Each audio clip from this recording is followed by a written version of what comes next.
All right, this is Dr. Schmo from the Functionality Center, and this is a part of our Technologies in TBI mini-series. And today I'm here with Dr. Cedrick Noel from Focus Builder. It's a program that is used by neurooptometrists, functional neurologists, and chiropractors all over the world that helps patients with their ocular motor function, balance, cognitive function. Today, he's going to review through the technology and talk about how it can help people. Well, thank you for having me. This is very exciting. So, always great to see colleagues and talk about some of the technology that we've created and also learn from others that are out there. In 2012 is when we created the very first version of the Focus Builder app, and what we came to realize is that, well, what we knew was that eye movement training was extremely powerful. And the neat thing about eye movement training is that if you can customize eye movement strategies to specifically target areas of the brain that you may either want to repair or strengthen. And so the challenge that we had at the time is that we knew what to do, but patients would go home and we would instruct them and a family member to do things together, with their thumbs and their hands, and there's great limitations with that. But the bottom line is we needed something for patients to do at home in between their visits so that the healing could just continue to happen as they do home exercises. And I think the key, we would all agree that the key to creating change in the brain is that high frequency, that high repetition. Not necessarily a lot at one time, but just more often seems to work well and better, and it's just more neurologically sound. So in 2012, about 8 years ago, we created the first version, and we quickly realized that as we created some eye movement animations, that another element that was really essential was customization, because the brain is so unique to each individual. There's some similarities from person to person, but we need to be able to create a montage of visual and eye movement strategies that are specific to each individual. And we're still working on developing it and expanding it so that it can be more and more customizable.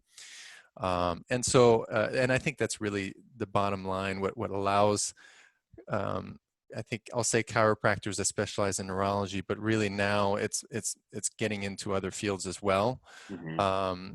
But we were really the first group, and we have to mention Dr. Cedrick, because he's really the one that really led the way in eye movement training, especially in the way that we do it, which is highly specific.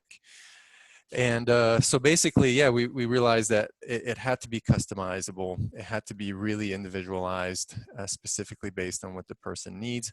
But the cool thing is if we can do that in an app, then they can go home and do the exact same prescription each time. And that's really what our niche is. And we were the first to do something like that. I think the other flip side of that is that, some people may look, especially consumers, may look at the app and think, oh, well, it looks kind of nice, but, what do I do with that? Well, really nothing unless you have a trained physician that can help you. And so ultimately, you need a functional neurologist. And like Dr. Schmo said, there's a vision therapist, there's other kinds of specialists now that have enough knowledge and specialize in that area and can help you customize a plan. But in general, the chiropractic field has kind of led the way initially. And we welcome everybody, I think this is just one of those things that eye movement training helps physical rehab. Eye movement training helps occupational therapists do a better job. It helps even just the standard chiropractors who does spine care. If they do eye movement training with spine care, will do better. So that's what we're seeing, is that eye movement therapy, which is a very powerful way to stimulate the brain, is better as a complement to other things. So naturally, you could do eye movement training by itself, but it's always been meant to be part of a multimodal approach. And we find that when we do that, it's better. And I may be stepping ahead here, but I'll just mention a word of caution here.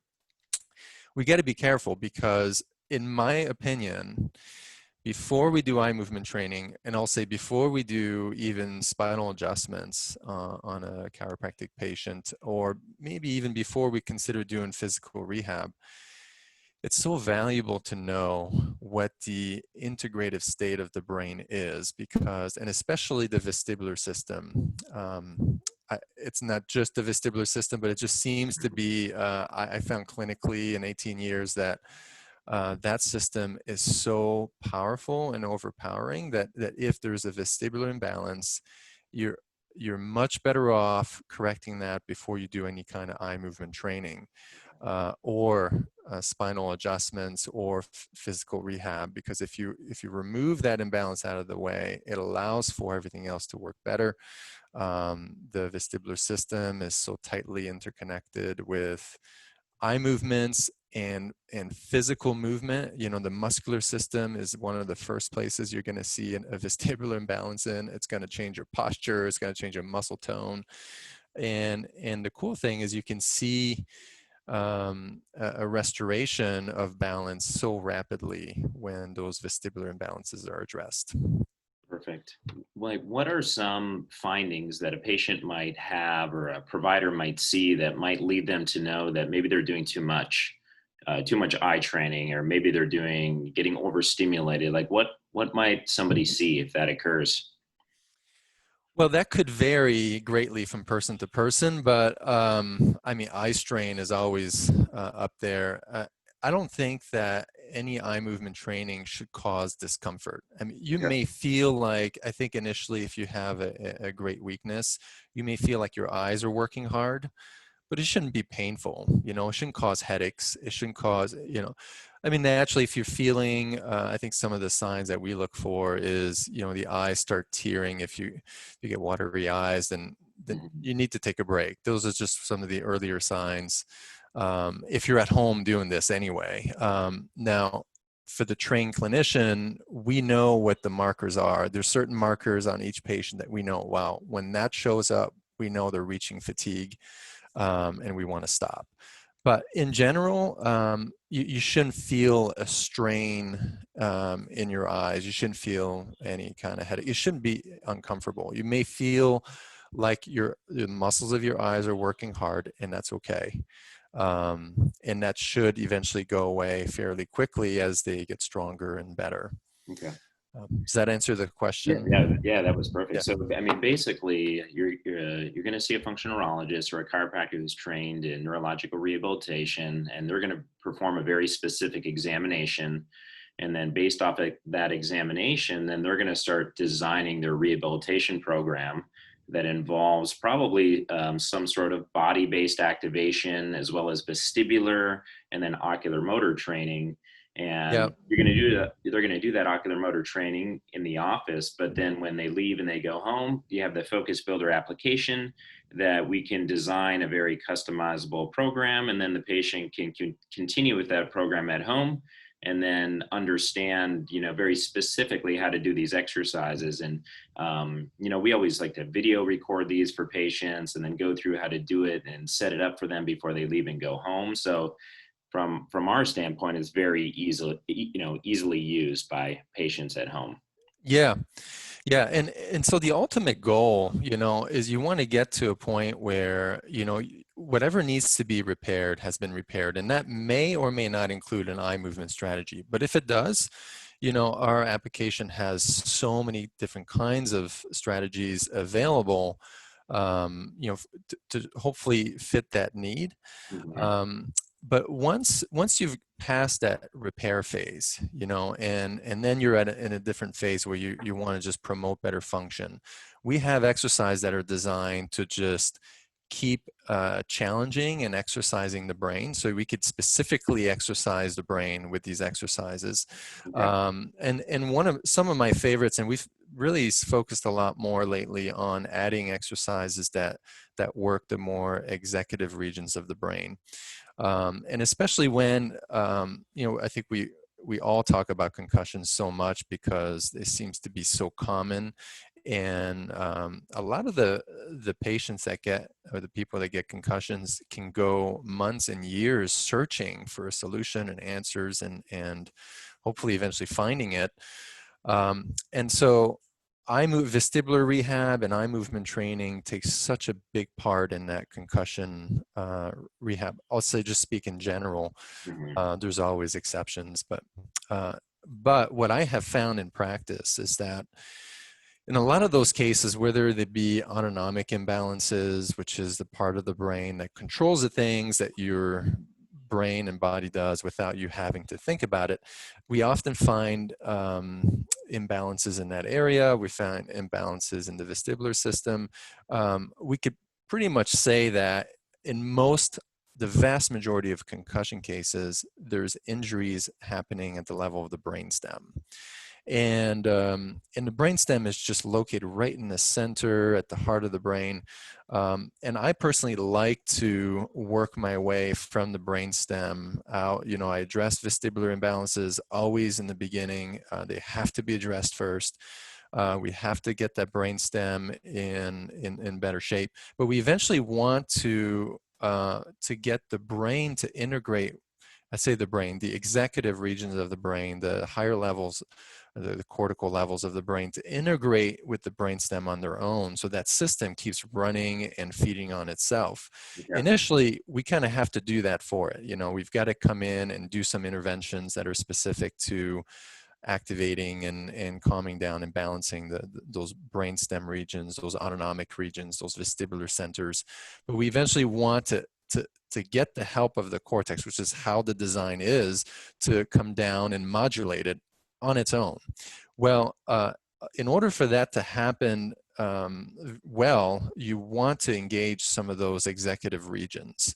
And that's just been a big part of my focus lately, as I come to realize that some of the tougher cases that I see, I just wasn't doing that. They made all this progress, and then we get to the end, and they have this just slight little low-grade headache it's still there. They can live with it, but it'd be better without. And I just wasn't pushing far enough. Like, we weren't making those exercises either double, triple task, and maybe we weren't adding enough of that executive region to really come down and do its job. And so one of the features that I'm so proud of that we've added a couple years ago, I think now, was a metronome feature, which is blended into a fast eye movement called a saccade. Okay. So saccades to metronome. And that has been such a great addition that it's really made me think, and I'll say clinically, I've just had such great results with it. It's made me think about, well, how else can we use the metronome feature? Maybe we can add that into some other things. So we're looking into mixing that in more. And the cool thing is, that whole timing component, of that motor coordination, motor timing. Yes, we can refer to that as a cerebellar and executive frontal responsibility, but it's a very much an inferior olive, like that pons right in the center of the brainstem. Hmm. That's where a lot of that happens. And so it's such a great brainstem, I'll say higher level exercise to eventually work up to. And so we have that in our app now. Okay. And it's one of those exercises that, yes, metronomes have been used for a long time. It's not new, but to blend that into a very specific eye movement, specifically for Yeah. a region of the brain that you want to target, that's new. Yeah. And So, it's so you exciting. so you think that auditory stimulation coming in, I mean, that's helping fire some of those descending pathways from the cortex through the inferior olive, and then crossing and then going back over into the cerebellum, and helping just to build that plasticity. Yeah, Yeah. yeah. Because I've seen patients with inferior olivary hypertrophy before from AV malformations and brain tumor removal and things like that. And one of the things that we see is it's very, very difficult for them to build any plasticity. So you'll make these changes and then you'll see the changes just drift away within, 30 minutes Right. to like an hour. So that's really cool to add that feature in because you're probably just driving so much more function and you're getting that bottom up approach and then the cortical top down approach and blending those together and regulating that system. So I love it. It's amazing. Yeah. So it's exciting. And I'm really proud of the work we've done so far. But the more we think about it, we realize, wow, we could do so much more. So, Yeah. and the greatest thing about it is, and what we've always wanted is to bring a ton of value for a very low price because we want everybody to get it, Yeah. everybody who needs it to get it. Um, One of our latest feature, we've added a folder that has maintenance exercises in it. Okay. I think in the end, if you see a functional neurologist, you want your doctor to create your own maintenance exercises. Yeah. We put that there just as, hey, this is an idea of something you could do. But in there, we want to get to a point where you're doing a lot of those more advanced and more executive based type of exercises, whether it be metronome based would be, or memory saccades, where you're remembering where targets appeared and then you're having to recall where they were, and then take that image and flip it into a different quadrant and having to do it in reverse and Yeah. so on. So that way you really challenge that working memory and you're exercising that. Anti-saccades, which is where, something appears on one side and your command is to look in the exact opposite mirror location.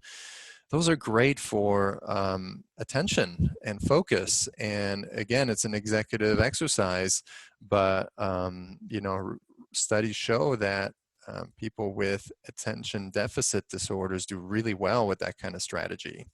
And I'm not saying that's the only thing you should do, but it could be part of, again, that multimodal Yeah. approach. And so, yeah, so there's so Perfect. much in there that we can pull from, and more to come too. Right. I love it. So, I mean, how do people find Focus Builder? I know you guys have courses online, and you also do things in person. I know you have maybe like a private Facebook group. So, how do we find you? Well, so if you're, the best way is just to go on our website, focusbuilderapp.com. And if you're a clinician and you want to learn more about the app and what we teach, then you can go on there and get more information. Our courses are mainly designed to help you understand how to use the app, but also recognizing that it's part of our multimodal process. So we always give you the big picture of, yes, this app is great, it can do a lot of good, but don't forget, there's a certain screening protocol you want to go through. So we did a workshop basically, which was, it's called the Focus Builder Workshop. And you can see it in our courses on our website. And the workshop is basically all about the app, but we go over some pre-screen processes, ways especially to find vestibular imbalances, looking at balance, and trying to decipher exactly what they mean, what they are, and how to balance them, and then transition into an eye movement protocol. But we went through everything that's in the app in Yeah. that course, specifically to show either how you can use it for testing or how you can use it for training, and what the different eye movements are and parts of the brain that they stimulate, and how to use it. Now, it doesn't replace any other courses out there.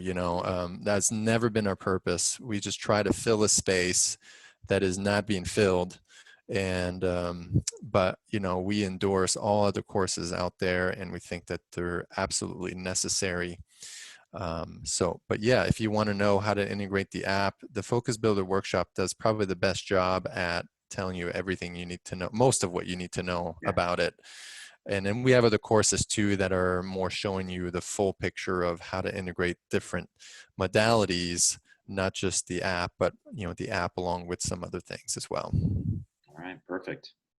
Well, is there anything else that you'd like to add? I think that, I mean, that was great. That gives, patients a good idea of what the app is. And I'll put a link so people can go in and maybe see like some of your YouTube videos that are out there as well. We'll post Yep. that in the private group. So, I just want people to know about Focus Builder. We use it all the time. I think other clinicians should use it. I think it should be integrated into patients at home programs. So it was great having you on, and thank you so much.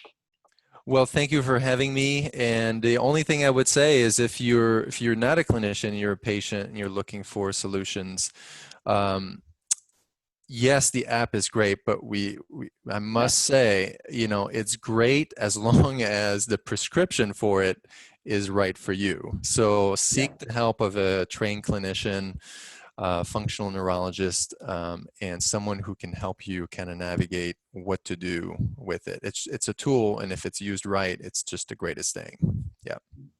Thank you for Perfect. having me. Yeah, thank you. Okay.